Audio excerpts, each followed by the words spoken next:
المشكلة اللي واقع فيها كبيرة قوي. الضرايب هتحجز عليه. ليه؟ هو متهرب من الضرايب؟ لا والنبي ما تهرب ولا حاجة، ما انت عارف حمادة.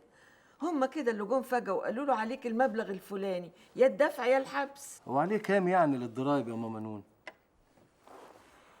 1,200,000 جنيه. كام؟ ده ده ما بيدفعش بقى من يوم ما فتح. وايه اللي خلاه ساكت كده؟ اهو اللي حصل بقى يا كمال، مصيبة وقعت فوق دماغنا. وبعدين يا ماما نونة هتعملوا ايه؟ مش عارفة يا كمال، عشان كده أنا جيت لك أفضفض معاك. عارفاك طيب وحنين وبتحب حمادة، عشان كده جيت أتكلم معاك.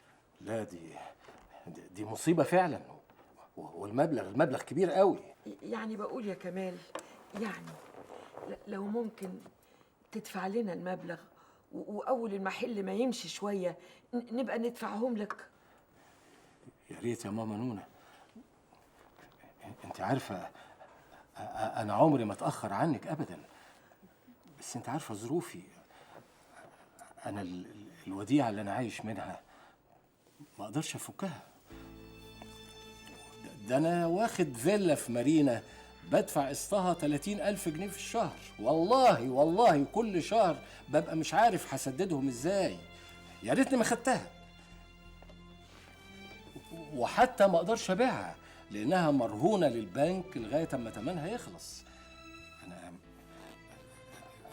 انا والله ما انا عارف اقول لك ايه. انا مكسوف منك خالص. لا يا كمال لا، أنا عارفة حبيبي، لو كان معاك ما كنتش هتتأخر، أنا عارفة.